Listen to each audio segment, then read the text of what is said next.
ഓം നമ ശിവായ. ഓം ഓം ഏകം ബ്രഹ്മൈവാദ്വിതീയം സമസ്തം സത്യം സത്യം നേഹ നാനാസ്തി കിഞ്ചിത് ഏകോ രുദ്രോ ന ദ്വിതീയോ വദസ്ഥേ തസ്മാദേകം ത്വാം പ്രപദ്യേ മഹേശം. കർത്താ ഹർത്താ ത്വം ഹി സർവസ്യ ശംഭോ നാനാരൂപേഷ്വേകരൂപോऽപ്യരൂപ യദ്വൽ പ്രത്യഗ്ധർമ്മ ഏകോऽപ്യനേകസ്തസ്മാന്നാന്യം ത്വാം വിനേശം പ്രപദ്യേ. ത്വത്തഃ സർവം ത്വം ഹി സർവം സ്മരാരേ ത്വം ഗൗരീശസ്ത്വം ച നഗ്നോ ദിശാന്ത ത്വം വൈ വൃദ്ധസ്ത്വം യുവാ ത്വം ച ബാലസ്തത്വം യത് കിം നാസ്യതസ്ത്വാം നതോഹം. വൈശ്വാനരൻ ഭഗവാൻ മഹാവിഷ്ണു വൈശ്വാനരനായിട്ട് നമ്മുടെ ജഠരാഗ്നിയിലുണ്ട്. ആ ഭഗവാൻ മഹാദേവനെ സ്തുതിക്കുന്നതാണ് ബ്രഹ്മാവസ്ഥയിൽ കണ്ടുകൊണ്ട്. അതിലേറ്റവും പ്രധാനം, നമുക്ക് ഭഗവാനല്ലാതെ കണ്ട് നമ്മെ നിയന്ത്രിക്കാൻ മറ്റൊരാളില്ല. ആ മഹാദേവനെ ആശ്രയിക്കല്ലാണ്ട് വേറെ യാതൊരു വഴിയില്ല. അഹം വൈശ്വാനരോ ഭൂത പ്രാണിനാം ദേഹമാശ്രിത. അപ്പോൾ അത് പറഞ്ഞ അതേ ഭഗവാൻ തന്നെയാണ് ഈ മഹാദേവനെ ഇപ്രകാരത്തിൽ സ്തുതിക്കുന്നത്. പറഞ്ഞതിൻ്റെ സാരം അത്രയേ ഉള്ളൂ. ബ്രഹ്മാവസ്ഥയിൽ ഏത് ഭാവത്തിൽ നമ്മൾ കണ്ടാലും, ശൈവ വൈഷ്ണവ ശാക്തേയ ഏത് ഭാവത്തിൽ നമ്മൾ കണ്ടാലും, ബ്രഹ്മാവസ്ഥയിലെത്തുമ്പോൾ ഇതെല്ലാം ഒന്നായിട്ട് മാറണം. നമ്മൾ ബ്രഹ്മാംശം ആണ്, ജീവൻ ബ്രഹ്മാംശമാണ്, ഈ ദേഹവും ബ്രഹ്മാംശമാണ്. ഇതിന് നാശമുണ്ട്. വിരാട്ടിലുള്ളതൊക്കെ നശിക്കും. നാഭിപത്നത്തിലുണ്ടായ നാരായണൻ,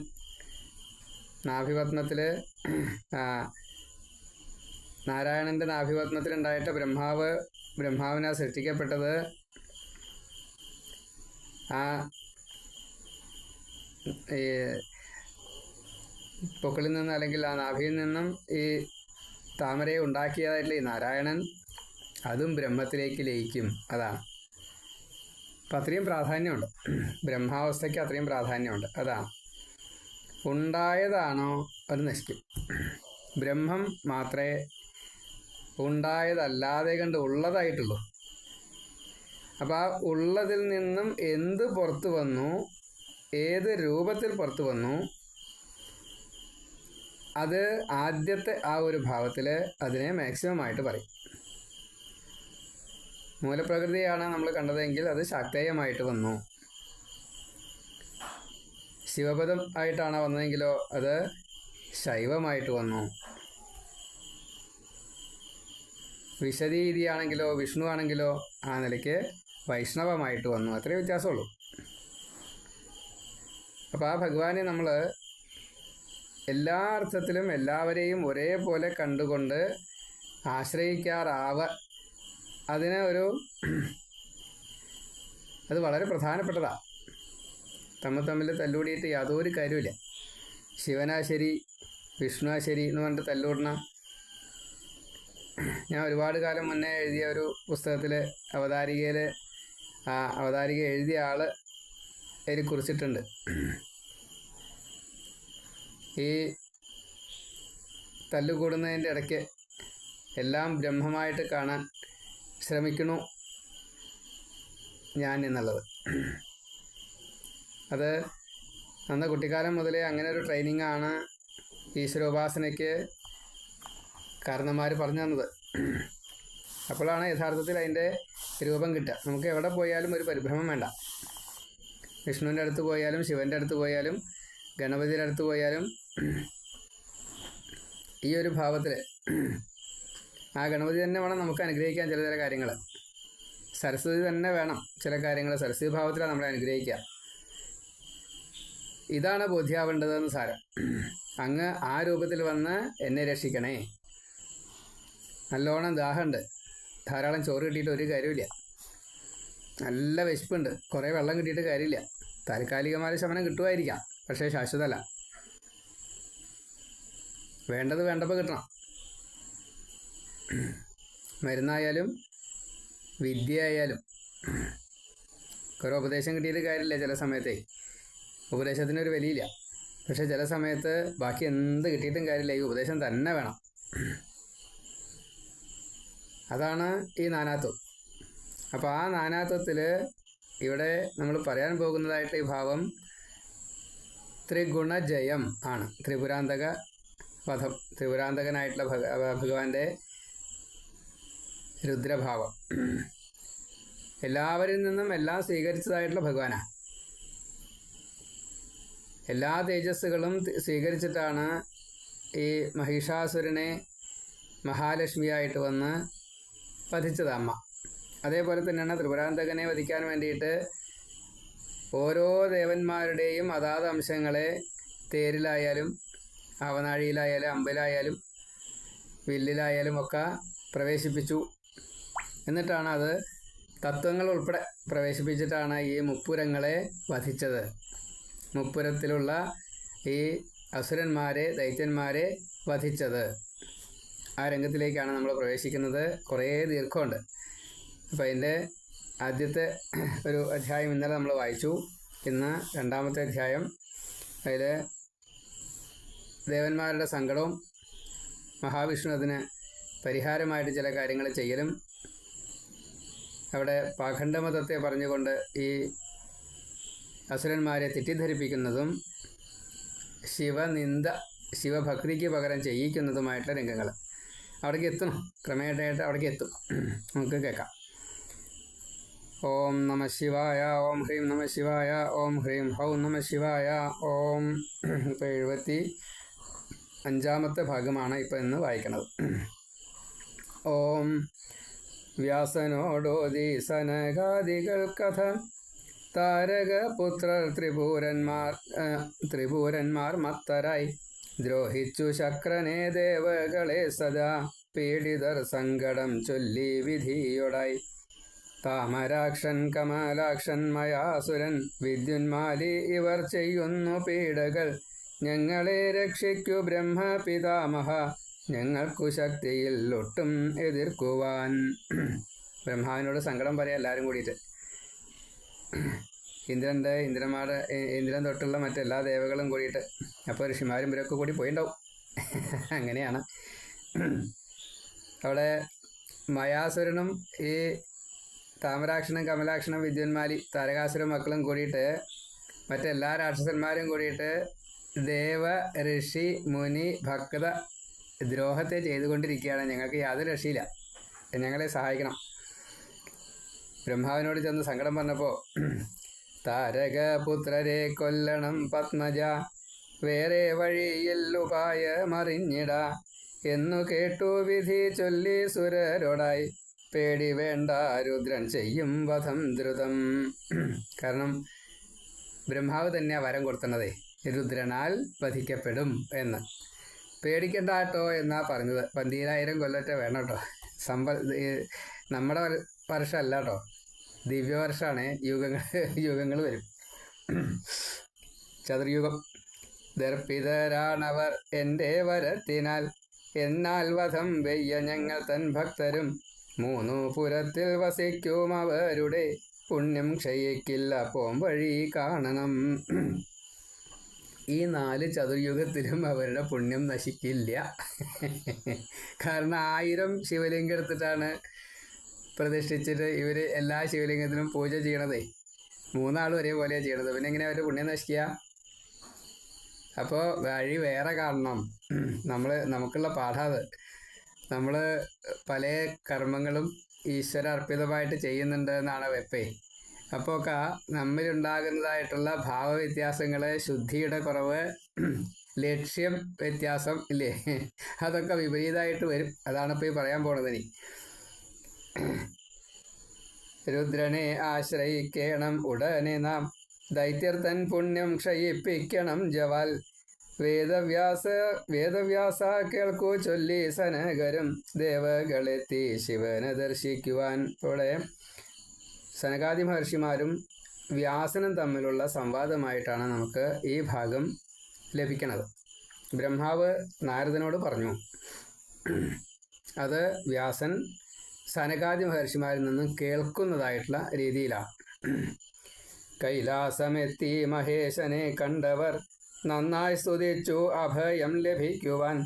സങ്കടം തീരെ സഹിക്കവയ്യാതവർ പൊട്ടിക്കരഞ്ഞോതിരക്ഷയെ ചെയ്യുവാൻ. ശങ്കരാ ദൈത്യരാൽ തോറ്റുപോയി ഞങ്ങളും വിപ്രർ മുനി ഋഷി സാത്വികരൊക്കെയും. യാഗഹവിസ്സുകൾ കട്ടുതിന്നുന്നവർ സിദ്ധാശ്രമങ്ങളും കൈയടക്കി അവർ. ചെയ്യുന്ന അധർമ്മം പരദ്രോഹം സർവഥ ലോകം നശിക്കും ഇവരാൽ സുനിശ്ചിതം. സാത്വിക ഭാവം നിലനിർത്തണേ പ്രഭോ എന്നു കേട്ടു ശിവൻ ചൊല്ലി സുരരോടായി. സങ്കടമൊക്കെ പറഞ്ഞു. എല്ലാ അസുരന്മാരും ചെയ്യുന്നത് തന്നെയാണ്. ദേവന്മാർക്ക് ഹവിർഭാഗം കിട്ടാതെ കണ്ടായി. ഭൂമിയിൽ മഴ തൊട്ടുള്ള കാര്യങ്ങൾക്കൊക്കെ വ്യത്യാസം വരും. കാരണം ഇവരുടെ അനുഗ്രഹം ഉണ്ടെങ്കിൽ മാത്രമേ അവർ സ്വസ്ഥരാവണേ. അപ്പം നമുക്കായാലും ശരി, ഒരു പണി ചെയ്യണമെന്ന് വെച്ചാൽ നമ്മുടെ ശരീരത്തിനും മനസ്സിനും സ്വസ്ഥത വേണം. അന്തരീക്ഷവും സംഘവും സ്വീകരിക്കലും ഒക്കെ ശുദ്ധമാവണം. അപ്പോഴേ സന്തോഷവും സ്വാതന്ത്ര്യവും സ്വസ്ഥതയൊക്കെ കിട്ടുള്ളൂ. അപ്പോഴേ പ്രവൃത്തി പുറത്തേക്ക് വരുള്ളൂ. ഇവരുടെ പ്രവൃത്തി പുറത്തേക്ക് വരാണ്ടേ ഇവർക്ക് തന്നെ ഒന്നുമില്ല. എന്നെന്ത് ചെയ്യും? അപ്പോൾ മഹാദേവൻ പറഞ്ഞു, ബ്രഹ്മാവിൻ ഭക്തർ ഭജിക്കുന്നു എന്നെയും നേടുന്നു പുണ്യം പലവിധം ദൈത്യരാൽ. പാതിവ്രത്യം ചെയ്ത് പത്നിമാരും തഥാ വേദം വിധിച്ചവ ചെയ്യുന്നു സർവഥാ. ഇവിടെ വലിയൊരു ഉപദേശമാണ്. ഭർത്താവ് ഭാര്യ രണ്ടുപേരും ഒരുമിച്ച് ഒരേ പ്രവൃത്തി ചെയ്യണം. പാതിവ്രത്യം ഉണ്ട് അവർക്ക്. അവർ മഹാദേവനെയും ബ്രഹ്മാവിനെയും പൂജിക്കുന്നത് രണ്ടുപേരും ഒരുമിച്ചാണ്. അതേപോലെ തന്നെ പരദ്രോഹം ചെയ്യുന്നതും ഒരുമിച്ചാണ്. അത് പാതിവ്രത്യമാണ്. പതിയെ ആര് വഞ്ചിക്കുന്നു, ഭർത്താവിനെ ആര് വഞ്ചിക്കുന്നു, അവരുടെ ജീവിതം അധോഗതിയാണ്. അവർ തെറ്റ് ചെയ്തോട്ടെ, ആ തെറ്റിനെ അനുകൂലിച്ചുകൊണ്ട് അല്ലെങ്കിൽ അതിനെ തടഞ്ഞുകൊണ്ട് അതിനെ നേർവഴിക്ക് നടത്താൻ പറ്റുന്ന രീതിയിൽ അവർ ചെയ്യുന്നതിന് വിപരീതമായിട്ടല്ലാതെ കൊണ്ട് ചെയ്യുകയാണെങ്കിൽ അത് പാതിവ്രത്യമാണ്. തെറ്റ് ചെയ്യണം എന്നുള്ളതല്ല, മറിച്ച് അവരെ നിഷേധിക്കുകയല്ല വേണ്ടത്, അവരെ അനുകൂലിച്ചുകൊണ്ട് ഇതാ ശരിച്ചാൽ ഇതാ ശരി, ഇതാ ശരി, അത് ശരിയല്ല എന്നുള്ളത് അറിയാം, അത് പറയുകയും വേണം. അവരെ നിഷേധിക്കരുത്. നിങ്ങളങ്ങനെയാ വെച്ചാൽ ഞാനും ഇങ്ങനെയാണ്, ആ രീതിയിൽ വേണമെന്ന് സാരം. അങ്ങനെയാണ്. അപ്പോൾ പാതിവ്രത്യമുണ്ട്. അതുകൊണ്ട് ഒരു കാരണവശാലും അവരെ തോൽപ്പിക്കുക എളുപ്പമല്ല. അപ്പോൾ ഈ അസുരന്മാർ തെറ്റ് ചെയ്താലും പതിവ്രതകളാണ് ഭാര്യ എങ്കിൽ ആ പാതിവ്രത്യത്തിൻ്റെ ഫലം അതൊരു ബലമാണ്. വേറെ വരൊന്നും വേണ്ട. അതാണ്, അതില്ലാത്തതാണ് ഇന്നത്തെ പ്രശ്നം. പല കുടുംബങ്ങളിലും അതൊരു വിഷയമാണ്. ഓരോരുത്തർ അവരവരുടേതായിട്ടുള്ള വഴിക്കാണ് പോവുക. പറഞ്ഞാൽ കൂട്ടാക്കൂല. ഇത് അങ്ങോട്ടും ഇങ്ങോട്ടും ഉണ്ട്. നിങ്ങളെ ദ്രോഹിക്കാൻ പാടില്ല എന്നത് സത്യം എനിക്ക് സമമാണ് കശ്യപൻ. സത്യം എനിക്ക് സമരാണ് കശ്യപർ. കീരി ഫണി എലി പൂച്ച വൈരം പോലെ സ്വാഭാവികം ദേവദൈത്യവരം സദാ. ഇവിടെ ബ്രഹ്മാവ് മഹാദേവൻ ഇവരൊക്കെ സമഭാവന സമദൃക്ക് ഉള്ളവരാണ്, സമചിത്തരാണ്. എന്തെങ്കിലും ഒരാളാണ്ട് വന്നിട്ട് പറഞ്ഞാൽ അപ്പം അങ്ങോട്ട് എക്സൈറ്റഡ് ആവില്ല. ഇപ്പം ഇവിടെ സമചിത്തതയുണ്ട്. മഹാദേവൻ പറഞ്ഞു, എനിക്ക് കശ്യപൻ്റെ കുട്ടികൾ 13 ഭാര്യമാരുള്ള കുട്ടികളാണ്. അപ്പോൾ അതിൽ ധനുവിൻ്റെയും ദിതിയുടെയും പുത്രന്മാരാണ് അപ്പോൾ ഈ ദൈത്യന്മാരൊക്കെ ആയിട്ട് വരിക. അതിഥിയുടെ മക്കളാണ് ദേവന്മാരായിട്ട് വരിക. അപ്പോൾ കശ്യപൻ്റെ മക്കളാണ് 2 കൂട്ടരും. ഞങ്ങൾക്ക് 2 കൂട്ടരും ഒരേപോലെയാണ്, വ്യത്യാസമില്ല. ഇപ്പം നിങ്ങൾ ദ്രോഹം അനുഭവിക്കുന്നു വെച്ചാൽ അത് നിങ്ങളെന്തെങ്കിലും കുരുത്തക്കെട്ട് ചെയ്തിട്ടുണ്ടാവും. അതല്ലെങ്കിൽ മറ്റവർക്ക് എന്തെങ്കിലും അധികമായിട്ടുള്ള പുണ്യം ഉണ്ടാവും. നിങ്ങൾക്കത്രയും പുണ്യമില്ല, നിങ്ങൾ പുണ്യം ഉണ്ടാക്കൂ എന്നാണ് പറഞ്ഞത്. അല്ലാണ്ട് ദേവന്മാരോട് പക്ഷപാതമൊന്നുമില്ല. ദിതിയും അതിഥിയും തമ്മിലുള്ള ബന്ധം ഒരു ലേശം കീരിയും പാമ്പും പോലെയാണ്. അപ്പം മക്കളും അങ്ങനെ തന്നെയാണ്. കീരിയും പാമ്പും പോലെ എലിയും പൂച്ചയും പോലെയാണ്. അത് ദേവ അസുര ആ ഒരു വിപരീത അല്ലെങ്കിൽ തമ്മിലുള്ള വഴക്ക് അത് സ്ഥായി ഭാവമാണ്. അതിനെ അത്ര എളുപ്പമല്ല. ദേവന്മാരെ ദ്രോഹിക്കാൻ പാടില്ല, അസുരന്മാരെ സന്തോഷിപ്പിക്കാൻ പാടില്ല, ഇങ്ങനെയൊന്നും നിയമമില്ല. കാരണം അവരും വേദം ചൊല്ലുന്നുണ്ട്, ഇവരും വേദം ചൊല്ലുന്നുണ്ട്. പക്ഷേ ലക്ഷ്യത്തിന് ലേശം വ്യത്യാസമുണ്ട്.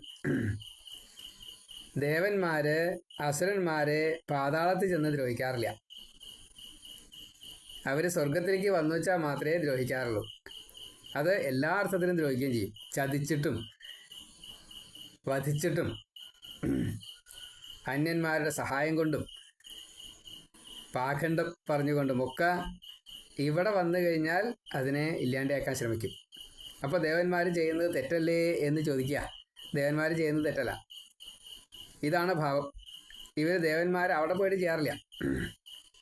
അസുരന്മാർ ഇവിടെ വന്നിട്ട് ചെയ്യണു എന്നുള്ളതാണ് അവരുടെ കുഴപ്പം. അപ്പോഴാണ് തെറ്റാവണത്. എന്തുകൊണ്ട് തെറ്റ് വരുന്നു? ഞാൻ നിങ്ങളെ ദ്രോഹിക്കുകയാണെങ്കിൽ, ഞാൻ നിങ്ങളുടെ സ്ഥാനത്ത് വന്നിട്ടാണ് ദ്രോഹിക്കുന്നതെങ്കിൽ ഞാൻ ചെയ്യുന്നത് വലിയ തെറ്റാ. അവിടെ നിങ്ങൾ എന്നെ എന്ത് ദ്രോഹിച്ചാലും അത് നിങ്ങളെ തെറ്റ് വരുന്നില്ല. ഈ ഒരു ഭാവത്തിൽ ആ മഹാദേവൻ ഈ ഇന്ദ്രനെയും ദേവന്മാരെയും അങ്ങനെ തന്നെ പറഞ്ഞ് മനസ്സിലാക്കുകയാണ്. ഇപ്പോൾ എന്താ കുഴപ്പം? ഇവർക്ക് സ്വർഗം ഭരിക്കാനുള്ള അവകാശം കിട്ടിയിട്ടുണ്ട്, ദൈത്യന്മാർക്ക്. അപ്പോൾ അതിന് അർഹതയുണ്ട്. അർഹതയുള്ള സ്ഥലത്ത് അവരവിടെ ഇരിക്കും. നിങ്ങളോ? ദേവന്മാരോട് പറയാ, ഒരു ഭക്തിയില്ല അവർക്ക്. കിട്ടണ ഇങ്ങനെ കൊണ്ടുകൊണ്ടിരിക്കുക. വിത്ത് ആദ്യം വിതയ്ക്കണ്ടേ? അത് ചെയ്യണില്ല. കൃഷി ചെയ്യണില്ല, ഊണ് കഴിക്കണ്ടേ ഇനി. അപ്പോൾ കൊയ്ത് വെച്ചതും മെതിച്ചു വെച്ചതും പത്തായത്തിലൊക്കെ കഴിഞ്ഞു. ഇപ്പോൾ വിത്തെടുത്ത് ഉണ്ണുക. അപ്പോൾ അടുത്തതിന് കിട്ടില്ല. അപ്പോൾ നിങ്ങൾ ചെയ്യുന്നതാ തെറ്റ്. മറ്റൊരു കൂടുതൽ ഉണ്ടാക്കി, അവർക്ക് എക്സസ്സാണ്, അധികമാണ്. അപ്പോൾ അവർക്ക് അവിടെ സൂക്ഷിക്കാൻ സ്ഥലമില്ല. അതുകൊണ്ട് അവർ ഇവിടെ വരണം, സൂക്ഷിക്കണു, അത്രയേ ഉള്ളൂ. ഇത് പറഞ്ഞപ്പോൾ ദേവന്മാർക്ക് സങ്കടമായി. നിങ്ങളാണ് എൻ്റെ ഹിതങ്കരെങ്കിലും ശക്തരാണ് അവർ പുണ്യ നേട്ടത്തിനാൽ. കൊല്ലില്ല ഞാൻ എൻ്റെ ഭക്തരെ സർവദാ, മിത്രദ്രോഹം മുക്തി കിട്ടാത്ത പാപവും. ഇപ്പോൾ ഇവിടെ മഹാദേവനെ ഭജിക്കുന്ന ഈ അസുരന്മാരായാലും അവർ ഭക്തന്മാരാണ്, അവരെ ഞാൻ ദ്രോഹിക്കില്ല. മിത്രദ്രോഹം എന്നത് ഒരു കാരണവശാലും ചെയ്യാൻ പാടില്ലാത്ത ഒരു വിധിയാണ്.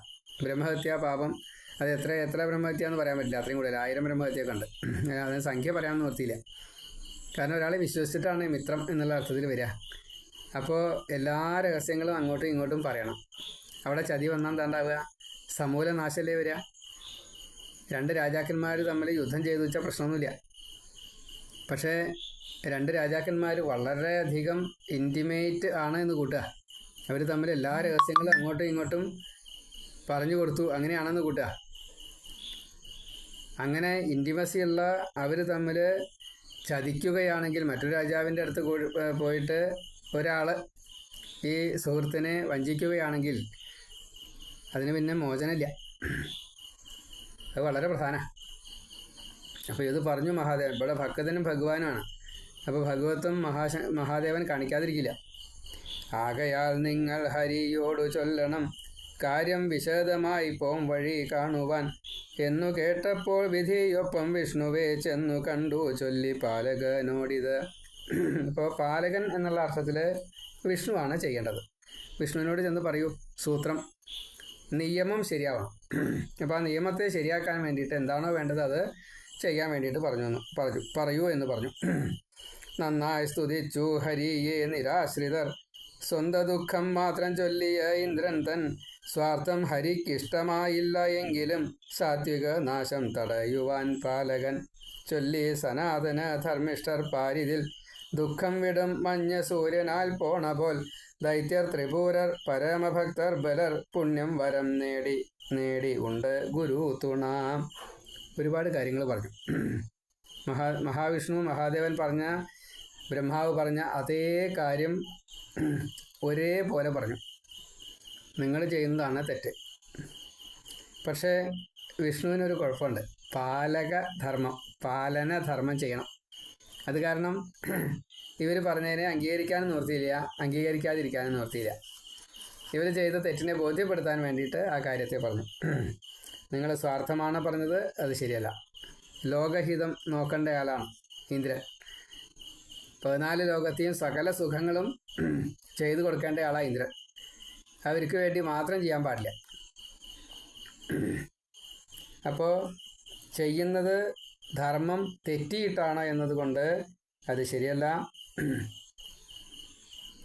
സൂര്യൻ ഉദിച്ചു കഴിഞ്ഞാൽ പ്രകാശം കിട്ടണം, ചൂട് കിട്ടണം, മഞ്ഞൊരുകണം, ഇരുട്ട് മാറണം. അത് നിർബന്ധമാണ്. അപ്പോൾ ഇവിടെ ഈ സൂര്യനായിട്ട് ഇനി ഒരാൾ ഉദിക്കണം. കാരണം ഇപ്പോൾ ഇവിടെ ഇരുട്ടാണ്.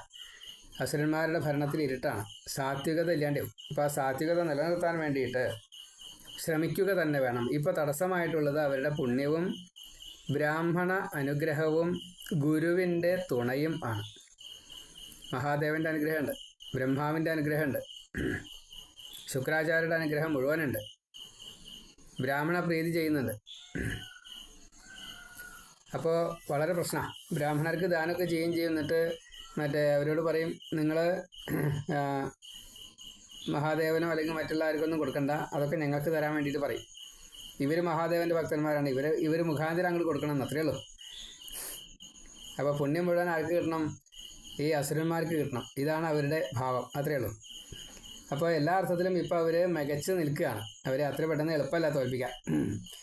ഇങ്ങനെ കേട്ടപ്പോൾ ചൊല്ലി സുദുഃഖിതർ, രുദ്രനോദി അങ്ങു രക്ഷിക്കും ഞങ്ങളെ, എന്തു ചെയ്യും ഹരേ ദൈത്യർ നശിക്കണം, കാലമെത്തും മുമ്പേ ഞങ്ങൾ നശിക്കണോ. ഇപ്പോൾ ഇന്ദ്രനെ അവരോധിച്ചത് 14 മന്വന്തരങ്ങളാണ് ഒരു കൽപ്പത്തിൽ. അതിൽ ഒരു ഇന്ദ്രൻ ഈ 1000 ചതുർയുഗമാണ്. ഈ 1000 ചതുർയുഗത്തിൻ്റെ 1000 ഹരിക്കണം 14, അത് എത്ര കാലം വെച്ചാൽ അത്രയും കാലം. 72 71 ജില്ലാനൊക്കെ സംഖ്യ വരാം. അത്രയും കാലം ഈ ഇന്ദ്രൻ ഇന്ദ്രപദവിയിൽ ഇരിക്കുക തന്നെ വേണം. ഈ ദേവന്മാർ മുഴുവൻ അത്രയും കാലം അവിടെ ഭരിക്കണം. അവിടെ വേറെ ആൾ വന്ന് കയറാൻ പാടില്ല. അതാണ് ഇവിടെ തെറ്റ് വന്നത്. ആ സമയത്ത് ഈ താരകാസുരൻ്റെ മക്കൾ അവിടെ കയറി വരുമ്പോൾ അത് വിധിക്ക് വിപരീതമായി. അപ്പോൾ അതുകൊണ്ട് ഇനി ഞങ്ങളത് സഹിക്കണോ? എന്ത് തെറ്റ് ചെയ്താലും വിരോധമൊന്നുമില്ല. പക്ഷേ ആ തെറ്റിനെ തിരുത്താൻ വേണ്ടിയിട്ടുള്ള മാർഗ്ഗങ്ങൾ വേറെയാണ്. ഈ അസുരന്മാർ വന്നിട്ട് ചെയ്യലല്ല. ദേവന്മാരിൽ നിന്ന് ശിക്ഷ, ത്രിമൂർത്തികളിൽ നിന്ന് ശിക്ഷ, അതാവാം, അത്രേ പാടുള്ളൂ. അപ്പോൾ അങ്ങനെയല്ല സംഭവിക്കണം. ഞങ്ങൾ നശിക്കണമെന്നാണ് ചോദ്യം. ബ്രഹ്മവരബലമെന്നറിഞ്ഞു ഹരി, ഒപ്പം ശിവപൂജ ചെയ്യുന്നതിൻ ഫലം. അപ്പോൾ സ്മരിച്ചു ഹരി യജ്ഞരൂപരെ, വേഗം അവരെത്തി വന്ദിച്ചു വിഷ്ണുവേ. ദേവകളോടോതി യജ്ഞങ്ങളാ സ്ഥിരം, മുപ്പുരനാശത്തിനായി ഭജിക്കണം. രുദ്രനു മാത്രമേ കൊല്ലാൻ കഴിഞ്ഞിടൂ, എന്നു കേട്ടു ചെയ്തു യജ്ഞം അമരരും. ഇപ്പോൾ അവിടെ മഹാദേവന് വേണ്ടിയിട്ട് ഇങ്ങനെ പൂജ ചെയ്യുന്ന ഇവർ ബ്രഹ്മാവിൻ്റെ ഭക്തന്മാരാണ്. മാത്രമല്ല സദാസമയത്തും മറ്റ് കാര്യങ്ങളൊക്കെ ചെയ്യുന്നുണ്ടെങ്കിലും ഈ ദേവാനുഗ്രഹവും ബ്രാഹ്മണാനുഗ്രഹവും ഗുരുവിൻ്റെ അനുഗ്രഹമൊക്കെ ഉണ്ടായതുകൊണ്ട് തോൽപ്പിക്കാൻ എളുപ്പമല്ല. അപ്പം നിങ്ങളും അതേപോലെ തന്നെ യജ്ഞം ചെയ്യണം. അത് യജ്ഞം ചെയ്യുമ്പോൾ ഓരോരോ ദേവന്മാർക്കും സമർപ്പിക്കുന്നുണ്ട്. അത് സ്വീകരിക്കണം. ഇവരൊക്കെ അഗ്നയെ ഇതെന്നാ മമ എന്ന് പറഞ്ഞിട്ട് ഹോമിക്കും. അത് അസുരന്മാരും ഹോമിക്കും. അതാണ് കാരണം അഗ്നിയുടെ പ്രവൃത്തികളിലെ അതാണ്. അല്ലാണ്ട് അഗ്നി ദേവനോടുള്ള താല്പര്യമില്ല. അഗ്നിയിൽ നിന്നും കിട്ടേണ്ടത് എന്തോ അത് കിട്ടുക തന്നെ വേണം. വൈശ്വാനരനായിട്ട് ഒരു അഗ്നി ഈ വയറ്റിലില്ല, വൈശ്വാനരനായിട്ട് ജഠരാഗ്നിയിലില്ലെങ്കിൽ കഴിച്ചത് ദഹിക്കില്ല. അപ്പോൾ അഗ്നിയുടെ മറ്റ് ഇതൊക്കെ വേണം, ഗുണഫലങ്ങളെ മുഴുവൻ വേണം. പക്ഷെ അഗ്നി ദേവനെ വേണ്ട, ഇന്ദ്രനെ വേണം. മഴയൊക്കെ പെയ്യണേ, ഇന്ദ്രനെ വേണ്ട, ഇന്ദ്രൻ്റേത് വേണം. ഇന്ന് ലോകത്തിൽ അങ്ങനെയാണ്. ചെയ്യുന്ന നല്ല നല്ല കാര്യങ്ങൾ പലരും ചെയ്തു കൊടുക്കും, അതൊക്കെ സ്വീകരിക്കുകയും ചെയ്യും ജനങ്ങൾ. പക്ഷേ ഈ ചെയ്ത വ്യക്തിയെ വേണ്ട. നമ്മൾ കാണുന്നത് അങ്ങനെയല്ലേ? ആ വ്യക്തി എന്തെങ്കിലും കൂടുതലായിട്ട് ഇതിൽ നിന്ന് വല്ലതും എടുത്തു എങ്കിൽ വലിയ ആക്ഷേപമായി.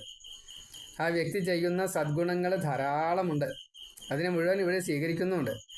ഇതിൻ്റെ പ്രതിഫലമായിട്ട് ഇപ്പോൾ സ്വീകരിക്കുന്നതിൻ്റെ എത്രയോ 1000 ഇരട്ടി സ്വീകരിക്കാനുള്ള അർഹതയുണ്ട് ആ വ്യക്തിക്ക്. അതിൽ ഒരംശത്തെ സ്വീകരിക്കേണ്ടാവുള്ളൂ. അതാണ് ആക്ഷേപം. ഞാനാണ് ആ സീറ്റിലിരിക്കുക വെച്ചാൽ ഞാനും തന്നെയാണ് ചെയ്യാന്നൊക്കെ പറഞ്ഞിട്ടാണ് പിന്നത്തെ വാദേ. അതാണ് പാഖണ്ഡം. ഇപ്പം നമ്മളൊരു കസേരയിൽ ഇരിക്കുന്നു, ഒരു അധികാര സ്ഥാനത്ത് ഇരിക്കുന്നുവെങ്കിൽ നമ്മുടേതായിട്ടുള്ള ഐഡിയാസ് അത് മുഴുവൻ പ്രാവർത്തികമാക്കും. അത് വലിയ ഫലങ്ങളെയാണ് ഉണ്ടാക്കുക എങ്കിൽ അതിന് ഒരു പ്രതിഫലമുണ്ട്, ശമ്പളമായിട്ടോ എന്താ വെച്ചാൽ അത് സ്വീകരിക്കുമ്പോൾ അത് സ്വീകരിക്കാൻ പാടില്ല എന്ന് പറയാം. അത് ബാക്കിയുള്ളവർ എത്ര സ്വീകരിക്കണമെന്ന് വെച്ചാൽ അതന്നെ പാടും. അതിനേക്കാൾ കൂടുതൽ ഇവിടെ റിസൾട്ട് ഉണ്ട്. ആ റിസൾട്ടിൻ്റെ ഒരു വിഹിതം 1/6 ടാക്സ് പിരിക്കാനുള്ള അധികാരമുണ്ട്. ആ 1/6 ടാക്സ് വളരെ വലിയ സംഖ്യവും. കാരണം ഇവിടെ വിഭവം കൂടി വരിക. കൂടുതൽ വരുമ്പോൾ അതിൻ്റെ ശതമാനമല്ലേ വരണത്, പോയി കൂടുതൽ വരും. അപ്പോൾ അതിനാലോചിക്കുക, എന്നിട്ട് അത് നശിപ്പിക്കാൻ നോക്കും. ഇത് എല്ലാ കാലത്തും ഉണ്ട് കേട്ടോ. കരികാലത്തിലാണ് കൂടുതൽ, മറ്റു കാലത്ത് കുറച്ച് കുറവാണ്. അപ്പോൾ ചെയ്തു കൊടുക്കുന്നതിനുള്ള റിസൾട്ട് സ്വീകരിക്കാനുള്ള അധികാരമുണ്ട്, അതിനെ അംഗീകരിക്കാൻ തയ്യാറുമല്ല. ഇപ്പോൾ യശസ്സാണെങ്കിൽ അതിനെ കളങ്കപ്പെടുത്താൻ നോക്കും, സാമ്പത്തികമാണെങ്കിൽ ആ സാമ്പത്തികത്തിനെ നശിപ്പിക്കാൻ നോക്കും, ജനസമ്മതിയാണെങ്കിൽ ആ ജനസമ്മതിയെ ഇല്ലാണ്ടാക്കാൻ നോക്കും, ദേവ അനുഗ്രഹം ആണെങ്കിൽ ആ ദേവാനുഗ്രഹത്തെ ഇല്ലാണ്ടാക്കാൻ നോക്കും. വലിയ പ്രശ്നമാണ് ഇത് നടന്നു വരിക. അപ്പോൾ അതുതന്നെയാണ് ഇവിടെ പറയണത്. ഇങ്ങനെ ഏതാണോ ചെയ്യേണ്ടത് അത് നന്നായിട്ട് ചെയ്യുക തന്നെ വേണം, അല്ലെങ്കിൽ എന്ത് വരും? ഇത് വിപരീതമായിട്ട് വരും.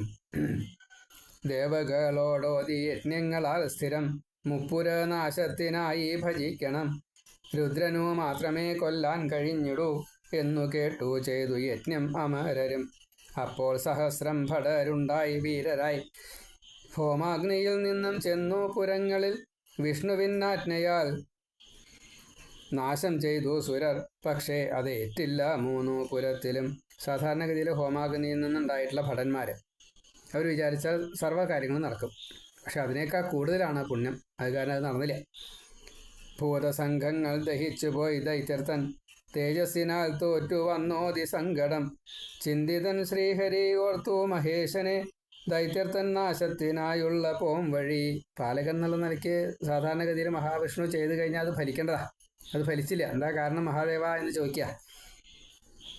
വേദ വിമോഹരാക്കേണം ത്രിപുരരെ, മായ കൊണ്ടല്ലാതെ പറ്റില്ല അറിഞ്ഞത്. ദേവകാര്യാർത്ഥം മുടക്കണം പൂജകൾ, രുദ്രനെ കൂടി വിലയില്ലാതാക്കണം. ഇതാണ് നമുക്ക് പറ്റുന്നൊരബദ്ധം. നമ്മളെ ഇതുപോലെ ഉയർന്ന് വരുന്നതായിട്ടുള്ള ഒരു സന്ദർഭത്തിൽ ഈ ഉയർച്ചയെ തടയാൻ വേണ്ടിയിട്ട് പാഖണ്ഡമതം ഉപദേശിക്കും കൂടെയുള്ള ആളുകൾ. എന്നിട്ട് നമ്മളത് ചെയ്യും. അത് ചെയ്തു കഴിഞ്ഞാലോ മഹാദേവൻ വേണ്ട, മഹാവിഷ്ണു വേണ്ട, മഹാദേവി വേണ്ട, ഇതൊക്കെ ഞാൻ ഉണ്ടാക്കിയതാ. അപ്പം എന്തായി? പൂജ ഇല്ല, നാമമില്ല, വ്രതമില്ല, ഒന്നുമില്ല.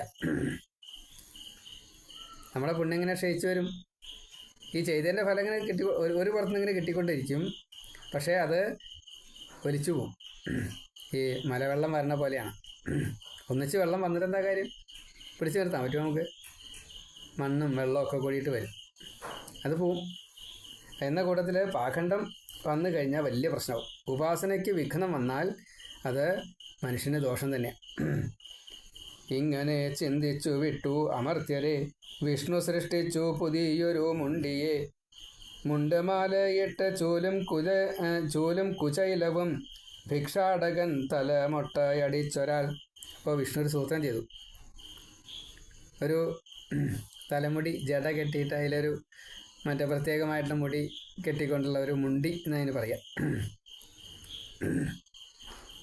തലമുണ്ടനം ചെയ്യുകയും വേണം, പിന്നെ മറ്റേ ഒരു കൂട്ടം ചില എന്താണ് പറയുക മുടിക്കെട്ടുകൾ അതുണ്ടാവുകയും വേണം. തലമുണ്ടനം ചെയ്തിട്ടുണ്ടാവും. അത് ഇപ്പോൾ നമ്മൾ ബ്രാഹ്മണരാണെച്ചാൽ, കേരളീയ ബ്രാഹ്മണരാണെച്ചാൽ മുമ്പിലാണ് ചെറിയൊരു മുടിക്കെട്ടുണ്ടാവുക. ഉത്തരേന്ത്യയിലാണെച്ചാൽ പിന്നിലാണ് മുടിക്കെട്ടുണ്ടാവുക. അല്ലെങ്കിൽ ചില ബ്രാഹ്മണ്യത്തിൻ്റെ വ്യത്യാസങ്ങൾ, ചിലർക്ക് സൈഡിലാണ് ഉണ്ടാവുക. അങ്ങനെ ഓരോരുത്തർക്കും ഓരോരോ വകുപ്പുണ്ട്.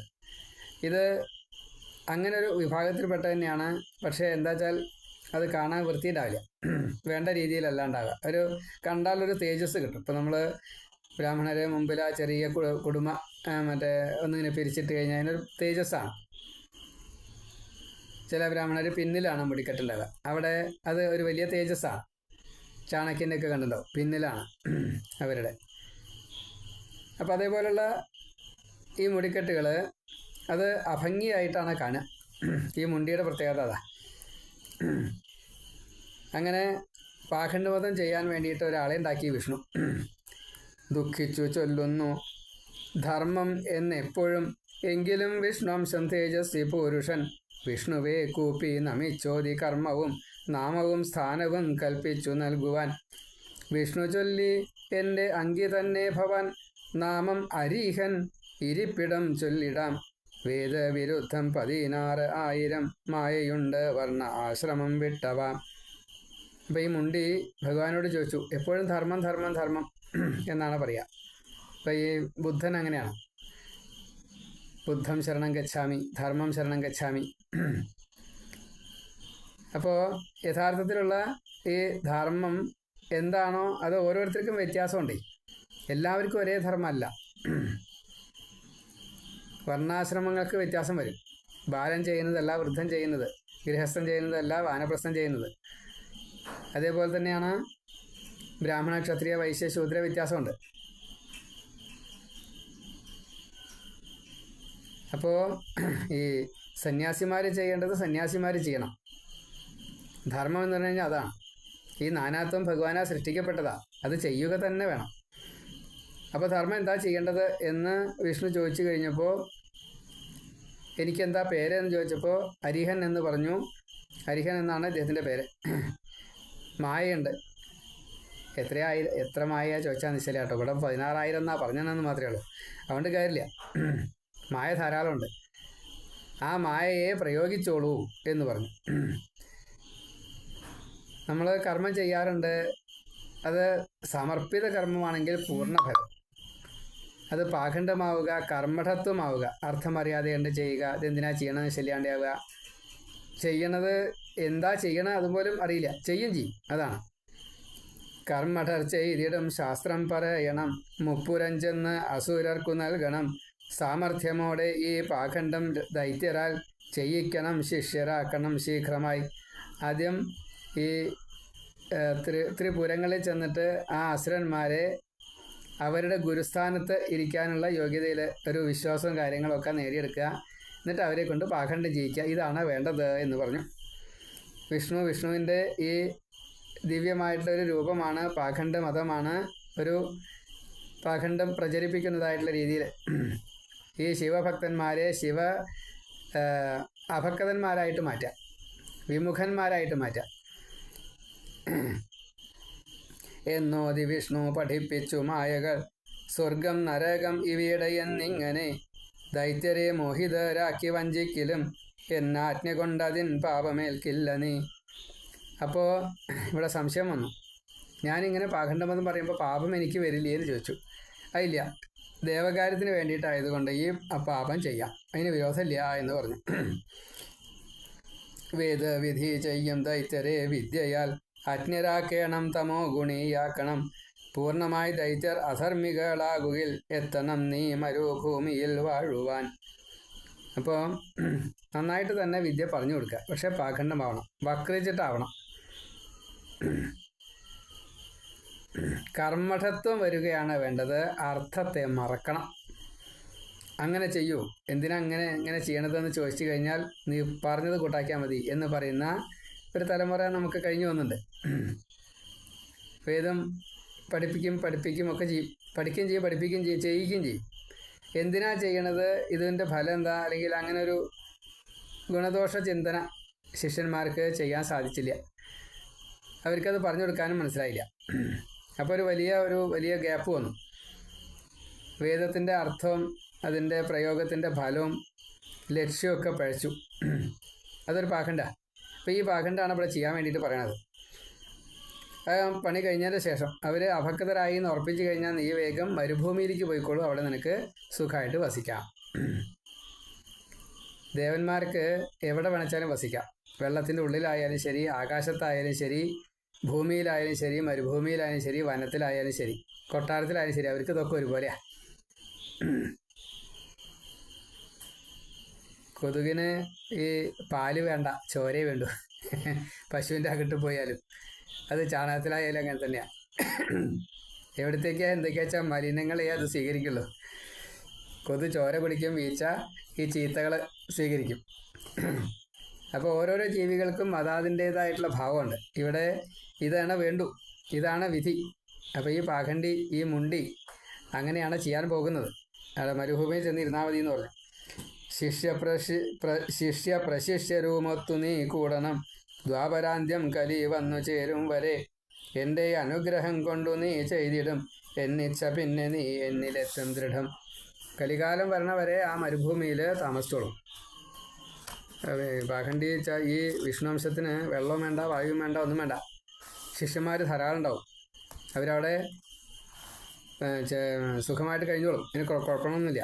കലികാലം വന്നു കഴിഞ്ഞാൽ എല്ലാവരും ഈ ഭൂമിയിലേക്ക് വരും. എന്നിട്ടോ നമ്മളെ ഇതുപോലെ പാഖണ്ഡം പറഞ്ഞ് വേണ്ടത് ചെയ്യാൻ സാധിക്കില്ല, വേണ്ടാത്തതൊക്കെ ചെയ്യിക്കും ചെയ്യും. വിഷ്ണു മറഞ്ഞപ്പോൾ മുണ്ടിയ മുനി, 4 മുനിമാരെ സൃഷ്ടിച്ചു മായയാൽ, മായ പഠിപ്പിച്ചു 4 പേരെ ദ്രുതം, മുണ്ടികൾ വന്ദിച്ചു വിഷ്ണുവേ സേവകർ. അപ്പോൾ സൃഷ്ടിക്കാനുള്ള കഴിവുണ്ട്. വീണ്ടും 4 ശിഷ്യന്മാരെ ഉണ്ടാക്കി മായ കൊണ്ട്. എന്നിട്ടോ അവർ വിഷ്ണുവിൻ്റെ അനുവാദത്തോട് കൂടിയിട്ട് ഇവരഞ്ചാലും കൂടിയിട്ട് നടക്കുകയാണ്. വിഷ്ണു ബോധി നിങ്ങൾ വൈകുണ്ഠമെത്തിടും, എന്നിച്ഛ സർവരും ചേർന്നു നടത്തുവിൻ, ചുറ്റി മലീനമാം തുണ്ടു വസ്ത്രം അവർ, ധർമ്മമെന്നോതി ചൂൽ ഏറ്റി നടന്നവർ. ചൂലാണ് അവരുടെ ആയുധം. ചൂലും പൊക്കി പിടിച്ച് ഒരു ഇത്തിരി വസ്ത്രം നാണം മറയ്ക്കാൻ വേണ്ടി മാത്രം. തലയുടെ അവസ്ഥ എങ്ങനെയാണ്? മുണ്ടനം ചെയ്തിട്ടുള്ള തലയാണ്. അപ്പോൾ കണ്ടു കഴിഞ്ഞാൽ ഒരു വികൃത രൂപ. അങ്ങനെ നടക്കുകയാണ്. വിഷ്ണുവെ കൂപ്പി ഗമിച്ചു പുരം അവർ, പട്ടണം താണ്ടി പൂങ്കാവനം ചെന്നവർ, പാഖണ്ഡവും ചൊല്ലി മായാപ്രയോഗവും ഏറ്റില്ല അതൊന്നും ശിവഭക്തി കാരണം. അപ്പം ഈ മുണ്ടിമാർ 5 പേരുണ്ട്. അവർ അനവധി പാഖണ്ഡം പറഞ്ഞുകൊണ്ടേ ഇങ്ങനെ പോവുകയാണ്. പക്ഷെ അതൊന്നും ശിവഭക്തിയുടെ ആ മൂർധന്യ അവസ്ഥയിലായതുകൊണ്ട് ഈ അസുരന്മാർക്കും അസുരന്മാരുടെ കൂട്ടാളികൾക്കും സൈന്യങ്ങളുണ്ടാവും, ബന്ധുക്കളുണ്ടാവും, പലതും ഉണ്ടാവുമല്ലോ, അവർക്കൊന്നും ഇത് ഏശിയില്ല. അപ്പോൾ അവർ ധ്യാനം ചെയ്തു മുരാരിയെ, വിഷ്ണു ഹരനെയും ധ്യാനിക്കവേ ശിവൻ, നാരദനെ വിട്ടു വിഷ്ണുആജ്ഞ ചെയ്യുവാൻ, എത്തി മധുരയിൽ എത്തി പുരത്തിൽ മുനി മുണ്ടി ശിഷ്യനായി. അപ്പോൾ ഇവർ ഭഗവാനെ വീണ്ടും ആശ്രയിച്ചു. ഈ മുണ്ടികൾ മഹാവിഷ്ണുവിനോട് പറഞ്ഞു, ഇത് ഞങ്ങൾ കൂട്ടിയാൽ പറ്റുന്നില്ല, എന്താ അത് ശിവഭക്തിയാണ് കാരണേ. അപ്പോഴാണ് ബുദ്ധി ഉപദേശിക്കുന്നത്. നാരദൻ ബുദ്ധിയാണ്. അപ്പോൾ ഭഗവാൻ നാരദനെ വിട്ടു. നാരദൻ ഇവിടെ വന്നിട്ട് എന്താ പറയണത്? ഇത് ഈ മഹാഗുരുക്കന്മാരായിട്ടുള്ള ഇവരുടെ ശിഷ്യന്മാരായിക്കോളൂ, എന്നാലാണ് നിങ്ങൾക്ക് സദ്ഗതി കിട്ടുള്ളൂ. നാരദനാൾ എത്ര കേവന. ഇവിടെ ശിവഭക്തന്മാരാണ് ഇവർ. അവരുടെ ശിവഭക്തിയെ ഇല്ലാണ്ടാക്കാൻ ഈ ചീത്ത ഗുരുക്കന്മാരെ സ്വീകരിച്ചോളൂ എന്നാണ് പറഞ്ഞത്. സദ്ഗതി കിട്ടാൻ എന്നാ പറഞ്ഞത്. സദ്ഗതി കിട്ടാൻ വേണ്ടിയിട്ട് ഒരാളെ സ്വീകരിക്കാൻ നാരദനെ പോലെ ഒരാൾ പറയുമ്പോൾ അവിടെ വേറെ എന്തെങ്കിലും പിഴവ് വരും. അപ്പോൾ അവർ ചെയ്തത് ശരിയല്ലേ? ആ മറ്റേ ശിവഭക്തന്മാരായിട്ടുള്ള അസുരന്മാർ ചെയ്തത് ശരിയല്ലേ? നാരദനെ അനുസരിക്കുക. ഈ 5 മറ്റേ മുണ്ടിമാർ വന്നിട്ടുണ്ടെങ്കിൽ അവർക്ക് ശിഷ്യന്മാരൊക്കെ കുറേ വരും. അപ്പോൾ അവരൊക്കെ കൂടി പറയുന്നത് ചെയ്യാന്ന് പറഞ്ഞാൽ തെറ്റല്ല. നാരദൻ വാഴ്ത്തി ശ്രീമുണ്ടിയെ ശിഷ്യരെ, ദീക്ഷിതരായി ചൊല്ലി ദീക്ഷയെടുക്കുവാൻ, രുദ്രേച്ഛയാൽ മുണ്ടി ദീക്ഷയെ ദൈത്യരും സ്വീകരിച്ചു ധർമ്മം താനേ നശിച്ചുപോയി. അപ്പോൾ ഈ പാഖണ്ഡമതം സ്വീകരിപ്പിച്ചു നാരദൻ. നാരദൻ സ്വയമേ ഒരു അഭിനയം ഉണ്ടായി അവിടെ. മുണ്ടിയുടെ ശിഷ്യനാണ് ഞാനും. ഈ മുണ്ടിയുടെ ഭഗവാൻ മഹാവിഷ്ണുവിൻ്റെ ശിഷ്യനാണല്ലോ നാരദൻ. അതിൽ പറഞ്ഞത് പിഴവൊന്നുമില്ല. അതേപോലെ ഭഗവാന്റേതായിട്ടുള്ള ഈ സൃഷ്ടി മുണ്ടിയുടെ സൃഷ്ടി 4 പേര്. ഈ മുണ്ടിയും മുണ്ടിയുടെ ശിഷ്യന്മാരും പറയുന്നത് മുഴുവൻ പാഖണ്ഡാണ്. ഈ പാഖണ്ഡം ഇതാ ഞാനും സ്വീകരിക്കുകയാണ്. ഇവിടെ പാഖണ്ഡം എന്ന് പറഞ്ഞില്ല എന്ന് മാത്രമേ ഉള്ളൂ. അപ്പോൾ അത് നിങ്ങൾ സ്വീകരിച്ചോളൂ എന്ന് പറഞ്ഞു കഴിഞ്ഞപ്പോൾ അത് അവർ സ്വീകരിക്കുകയും ചെയ്തു എന്ന് പറയാം. ഇങ്ങനെ ഒരു അധ്യായം അവിടെ പറഞ്ഞു നിർത്തി. ഇനി ഇവിടുന്ന് അങ്ങോട്ടുള്ളത് അതിൻ്റെ പരിണത ഫലങ്ങളാണ്. അത് നമുക്ക് നാളെ വായിക്കാം. ശ്രീ ശിവപാർവതിമാരേ ശരണം. ഓ നമഃ ശിവായ, ഓ നമഃ ശിവായ, ഓ നമഃ ശിവായ, ഓ നമോ നാരായണായ, ഓ നമോ നാരായണായ, ഓ നമോ നാരായണായ. ഓം ഹ്രീം ദുർഗായേ നമഃ, ഓം ഹ്രീം ദുർഗായേ നമഃ, ഓം ഹ്രീം ദുർഗായേ നമഃ. സർവം ശിവാർപ്പണമസ്തു.